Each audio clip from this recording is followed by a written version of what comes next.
आज हमारे पास चर्चा का विषय है सुप्रीम कोर्ट का दिया हुआ एक फैसला। ये वो फैसला है जो 2004 में सुप्रीम कोर्ट ने दिया था और अपने उस फैसले को पलटा है। और वो फैसला ये है कि राज्य अपने राज्यों में, अपने कार्यक्षेत्र में SC/ST आरक्षण के अंदर आरक्षण की व्यवस्था कर सकते हैं, लेकिन एक बाध्यता ये भी है कि वो 100% आरक्षण नहीं दे सकते। तो ये आप इसको किस तरीके से देखते हैं कि देश के लिए और SC/ST दलित वर्ग के लिए किस तरह का फैसला साबित होगा?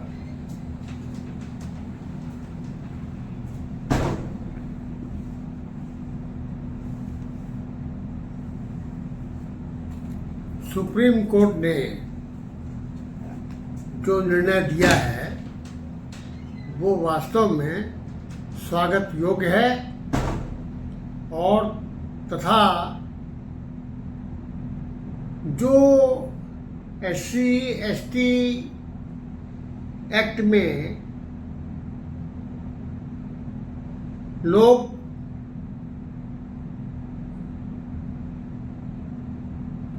अच्छी सुविधाएं होने के बाद भी उसे प्राप्त कर लेते थे, उनके लिए एक जरूर सबक है कि उन्हें कम से कम जब वो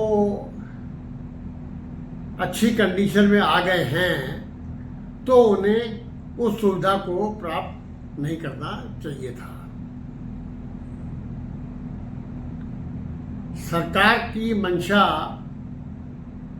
या सुप्रीम कोर्ट की मंशा ये है कि आदमी गरीब हो और वास्तव में उसका पात्र हो, तब तो उसे सुविधा मिलनी चाहिए, अन्यथा उसे सुविधा नहीं मिलनी चाहिए।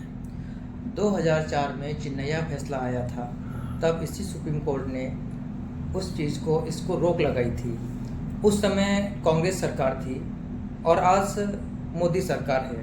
क्या सरकारों की उपस्थिति का इस तरह के फैसलों पर कोई असर पड़ता है? परिस्थितियां जो हैं हर निर्णय को बदलने का एक माध्यम बन जाती है। उस वक्त हो सकता है कि सुप्रीम कोर्ट में जो जजेज रहे हों उनकी सोच कांग्रेस वाली हो और आज जो जजेज हैं उनकी सोच हो सकता है भाजपा से मिलती हो। ये आप कह सकते हैं, लेकिन ऐसा हो या ना हो ये आवश्यक नहीं है, ये अलग बात है। हाँ।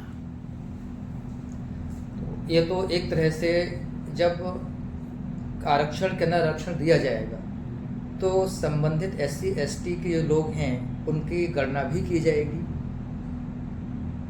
यानी जाति गणना होगी। उसके बाद ही तो ये उसको तय कर पाएंगे कि क्रीमी लेयर कितनी है, नॉन क्रीमी कितने हैं। हाँ, इसमें कोई दो राय नहीं है कि वो गणना के पश्चात ही पता चलेगा कि उसमें से कितने सुप्रीम कोर्ट के अनुसार वो उसमें आते हैं, कितने नहीं आते हैं। तो इस फैसले का असर केंद्र सरकार पर क्या पड़ने वाला है? केंद्र सरकार पे इसका असर हो या ना हो, लेकिन जो इससे जुड़ी हुई प्रदेश की सरकारें हैं, चाहे वो महाराष्ट्र हो, चाहे बिहार हो, चाहे कर्नाटका हो और चाहे आपके आंध्रा हो और या आपके झारखंड हो, उन सब ने ये कोशिश करी थी कि हम आरक्षण का जो दायरा है 50% का उसे बढ़ा देंगे। तो एक तरीके से इन्होंने दायरा बढ़ा ही दिया है। वो दायरा उन्होंने उस अनुपात में नहीं बढ़ाया है जिस अनुपात में ये सूबे की सरकारें चाहती थी, लेकिन काम वही किया गया है। उन्होंने सिर्फ ये करा कि जो आपके ये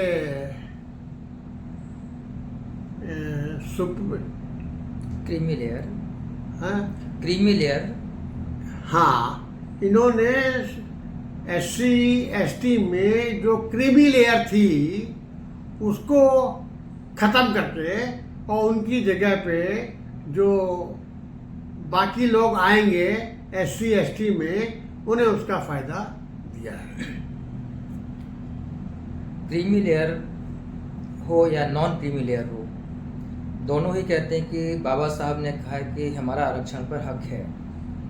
क्या इतनी आसानी से जो क्रीमी लेयर SC ST की है वो इस फैसले को स्वीकार कर लेगी या इसके खिलाफ बिल जाएगी? कहाँ जाएगी? सुप्रीम कोर्ट ने पुनर्विचार याचिका पढ़ सकती है क्या? वो कर सकती है, लेकिन मैं नहीं समझता हूँ कि इसमें कोई दम है। बाबा साहब ने का ये कहना कि हम क्रीमी लेयर को भी आरक्षण देना चाहते हैं, ये शायद उनका मत नहीं रहा होगा। हाँ, बाबा साहब का भी मत यही था कि जो गरीबी रेखा के नीचे हैं उन्हें ये मिलना चाहिए, जो वाकई जरूरतमंद हैं हाँ, उन्हें उनको मिलना मिलना चाहिए, ना कि सबको जो आज बड़े बड़े ऊंचे पदों पर हैं, बड़े भाई व्यापारी। जिनका लड़का IAS हो गया क्या अभी भी वो SC ST में ही रहेगा? जिसका लड़का IAS हो गया क्या अभी भी वो SC ST में ही रहेगा?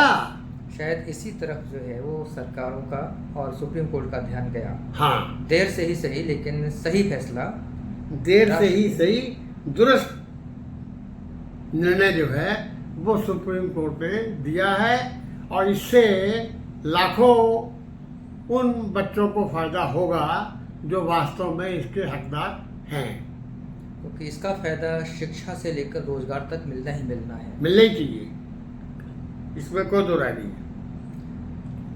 एक सवाल और था मेरा कि जो PDA है विपक्ष का, क्या PDA पर इसका असर कुछ पड़ना है?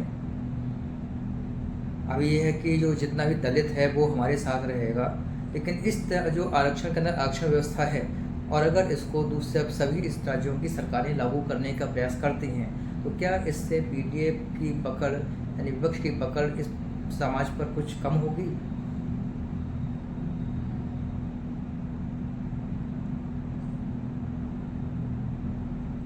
PDA एक